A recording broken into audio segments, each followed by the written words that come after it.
काही वेळातच या ठिकाणी आता राष्ट्रवादीचं आंदोलन होणार आहे। त्यासाठी मात्र पोलिसाचा खूप मोठा पोलीस बंदोबस्त या ठिकाणी लावण्यात आलेला आहे। आपण पाहू शकता की या ठिकाणी मात्र राष्ट्रवादीचे प्रमुख नेते या ठिकाणी उपस्थित असणार आहे। एकीकडे सुप्रियाताई सुळे असणार आहेत, दुसरीकडे पाहिलं तर शशिकांत शिंदे देखील असणार, काँग्रेसचे प्रदेशाध्यक्ष हर्षवर्धन सपकाळ या ठिकाणी आहेत, रोहित पवार आहेत, त्याचबरोबर अनेक आमदार या ठिकाणी उपस्थित राहणार आहेत। त्यामुळे पाहिलं आपण तर या ठिकाणी पोलिसाचा मोठा तगडा बंदोबस्त लावण्यात आलेला आहे, कोणताही अनुचित प्रकार घडू नये। कारण की आपण जर पाहिलं तर हा जो रोड आहे तर हा रोड मेन रोड आहे आणि या ठिकाणी मात्र लाखोच्या संख्येने जे रोजचे वाहन आहेत ये जा करत असतात।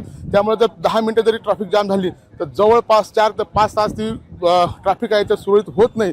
आणि आपण जर पाहिलं तर त्यासाठी मात्र हा पोलिसाचा बंदोबस्त आहे।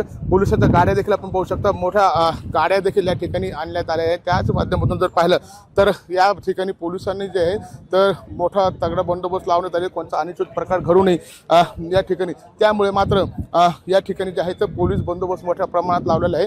आणि एकंदरीत जर पाहिलं तर आज जे आहे तर या ठिकाणी राष्ट्रवादी काँग्रेसतर्फे रस्ता रोको आंदोलन करत आहे। रोहित पवार गेल्या अनेक दिवसापासून जे आहे तर या आंदोलनामध्ये सहभागी झालेले आहेत, त्यांनी गाव दौरे सुरू केलेले आहेत।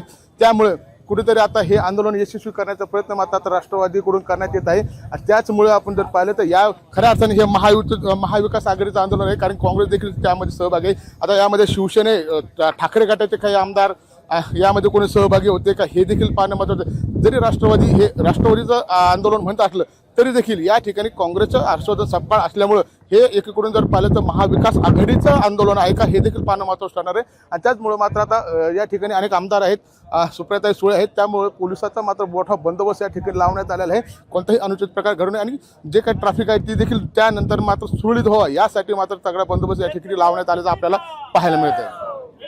संजय आहेर, एलएस मराठी, छत्रपती संभाजीनगर।